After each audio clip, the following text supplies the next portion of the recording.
The stewardess said both pilots. Can you fly this plane and land it? Surely you can't be serious. I am serious. And don't call me Shirley. Doctor, I've checked everyone.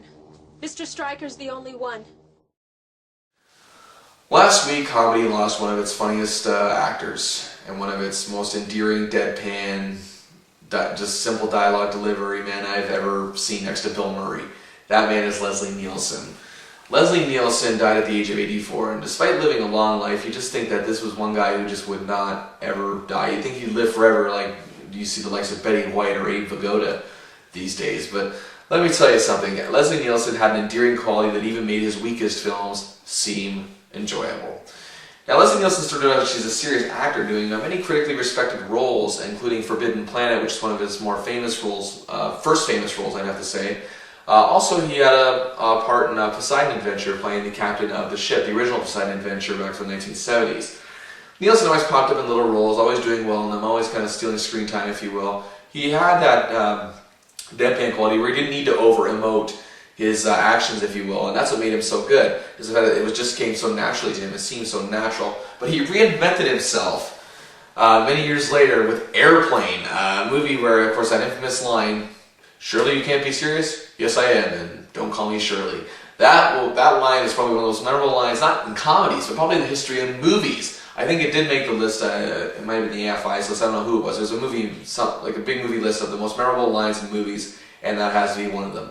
But his career really took off after a failed, only failed, mind you, commercially, but a commercially failed TV series called Police Squad, which was acclaimed by critics, spoofing the old police genres, if you will. They introduced the character of Lieutenant Frank Drebin.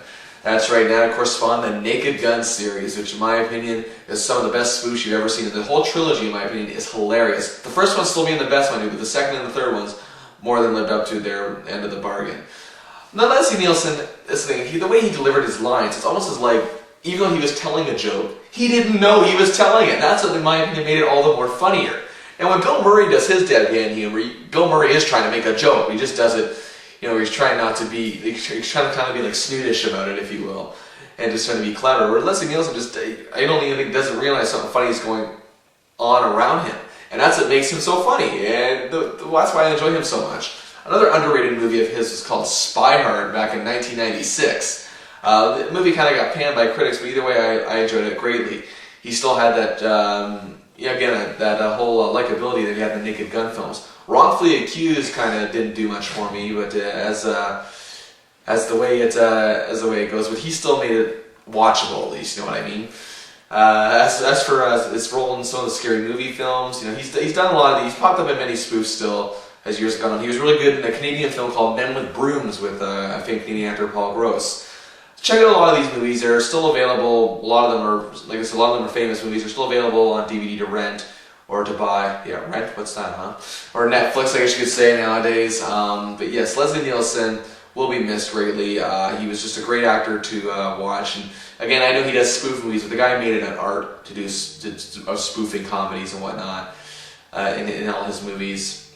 He will be missed. I think that he could have gone on for another 10 years making me laugh, and he will be missed greatly. Also, Canadian boy too, who again, that just has that. When a Canadian entertainer is so good, it just kind of gets into a Canadian critic's heart. So, yes, and so rest in peace, Leslie Nielsen, and thank you for years of entertaining movies. And that is it for this week's edition of Bill Chasing the Movies. But I will be back next week with reviews of Black Swan, starring Natalie Portman, Winona Ryder, and Mila Kunis, and directed by Darren Aronofsky, who directed The Wrestler. I Love You, Philip Morris, starring Jim Carrey and Ewan McGregor, a long-awaited film that has been finished, I think, for quite some time, now finally making its way to the theaters. The Warrior's Way, a new adventure kind of epic. I don't know too much about it yet. Welcome to the Riley, starring James Gandolfini and Kristen Stewart. Also, All Good Things, starring Ryan Gosling and Kirsten Dunst. That is all next week on Bill Chasing the Movies. Please join the Facebook group. That is the name of it, Bill Chasing the Movies. Send me any feedback, comments, or whatever, questions. Just chat movies or whatever. It doesn't matter. Past, present, or even future. Alright, well, that is it. And I am Bill Chase. And until next week, I will be at the movies. Goodbye, everybody.